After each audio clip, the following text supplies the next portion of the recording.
ओम नमो भगवते वासुदेवाय नमः।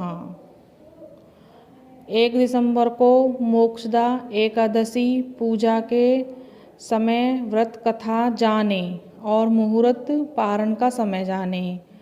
मोक्षदा एकादशी पर भगवान विष्णु के दामोदर स्वरूप की पूजा होती है। इस बार मोक्षदा एकादशी 1 दिसंबर को इस दिन व्रत और पूजा से मोक्ष की प्राप्ति होती है। पूजा के समय मोक्षदा एकादशी व्रत कथा सुनना जरूरी है। इस व्रत का पूर्ण होगा। आइए जानते हैं मोक्षदा एकादशी व्रत कथा, मुहूर्त और पारण समय के बारे में। मोक्षदा एकादशी का व्रत 1 दिसंबर दिन सोमवार को रखा जाएगा और मार्गशीर्ष माह के शुक्ल पक्ष की एकादशी तिथि को मोक्षदा एकादशी का व्रत रखा जाता है। इस दिन भगवान विष्णु के दामोदर स्वरूप की पूजा करते हैं। उस समय मोक्षदा एकादशी की व्रत कथा सुनते हैं। रात्रि के समय जागरण के बाद अगले दिन सुबह में पारण करके व्रत को पूरा करते हैं। इस व्रत को करने के लिए व्यक्ति पाप मुक्त हो जाता है और हरि कृपा से मोक्ष की प्राप्ति होती है। वह जीवात्मा जीवन और मरण के चक्र से मुक्त हो जाता है। आइए जानते हैं मोक्षदा एकादशी व्रत कथा, मुहूर्त और पारण के समय के बारे में। मोक्षदा एकादशी मुहूर्त और पारण। मार्गशीर्ष शुक्ल एकादशी तिथि का शुभारंभ 30 नवंबर रविवार 9:29 PM से और मार्गशीर्ष शुक्ल एकादशी तिथि का समापन 1 दिसंबर सोमवार 7:01 PM पर। और मोक्षदा एकादशी पूजा मुहूर्त सुबह 6:56 बजे से सुबह 8:15 बजे तक, सुबह 9:33 बजे से सुबह 10:52 बजे तक। मोक्षदा एकादशी व्रत पारण का समय 2 दिसंबर मंगलवार सुबह 6:57 बजे से सुबह 9:03 बजे तक। द्वादशी तिथि का समापन 2 दिसंबर दोपहर 3:57 बजे। मोक्षदा एकादशी व्रत कथा। एक बार युधिष्ठिर ने भगवान श्री कृष्ण के से मार्गशीर्ष शुक्ल एकादशी के बारे में पूछा। उन्होंने माधव से इस व्रत की विधि और महत्व के बारे में जाना चाहा।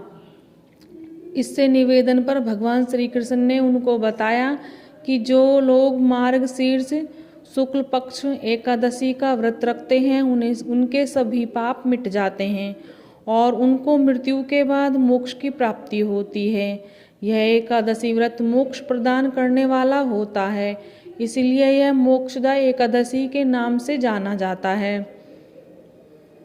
भगवान श्री कृष्ण ने युधिष्ठिर को मोक्षदा एकादशी की व्रत कथा और महत्व के बारे में बताया।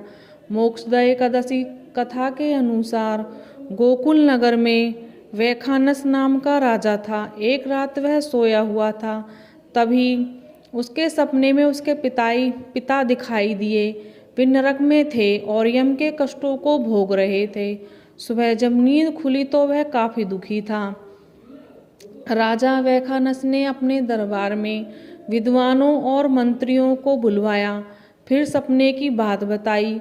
राजा ने उनसे कहा कि उसके पिता का कहना है कि वे नरक के कष्ट भोग रहे हैं, इससे मुक्ति दिलाने का उपाय करो। वैखानस ने दरबार के सभी लोगों से इसका उपाय पूछा। उसने कहा कि ऐसे जीवन का क्या मतलब है यदि वह अपने पिता को नरक से मुक्ति ना दिला सके। एक बेटा अपने पूर्वजों का कल्याण कर सकता है। राजा की बात सुनने के बाद उनके दरबार के सदस्यों ने बताया कि नगर से कुछ दूरी पर पर्वत ऋषि रहते हैं, उनके पास इस समस्या का उपाय होगा। अगले दिन राजा वैखानस पर्वत ऋषि के पास गए। उन्होंने ऋषि को प्रणाम किया और अपने पिता की व्यथा बताई। पर्वत ऋषि ने अपने तपोबल से राजा के पिता का पूरा जीवन देख लिया।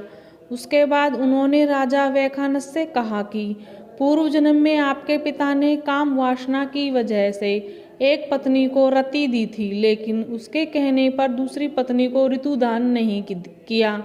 इस पाप के कारण आपके पिता नरक के कष्ट भोग रहे हैं। इस पर राजा ने मुक्ति का उपाय पूछा। तब पर्वत ऋषि कहा कि मार्गशीर्ष शुक्ल एकादशी आ रही है। उस दिन मोक्षदा एकादशी व्रत है। तुम विधि पूर्वक मोक्षदा एकादशी व्रत करो, फिर उस व्रत के पुण्य को संकल्प करके अपने पिता को दान कर दो। इससे आपके पिता नरक के कष्टों से मुक्त हो जाएंगे। राजा ने पर्वत ऋषि से आज्ञा ली और अपने राजमहल आ गए। जब मार्गशीर्ष शुक्ल एकादशी आई तो राजा ने विधि पूर्वक मोक्षदा एकादशी व्रत रखा और भगवान दामोदर की पारण के दिन मोक्षदा एकादशी व्रत के पुण्य को पिता के नाम से संकल्प करा के दान कर दिया। भगवान विष्णु की कृपा से राजा के पिता नरक से मुक्त हो गए और उनके कष्ट मिट गए। फिर से वह स्वर्ग चले गए। इसी प्रकार से जो लोग मोक्षदा एकादशी व्रत रखते हैं वे मोक्ष को प्राप्त हो जाते हैं और उनकी सभी मनोकामनाएं पूर्ण होती है। ओम नमो भगवते वासुदेवाय।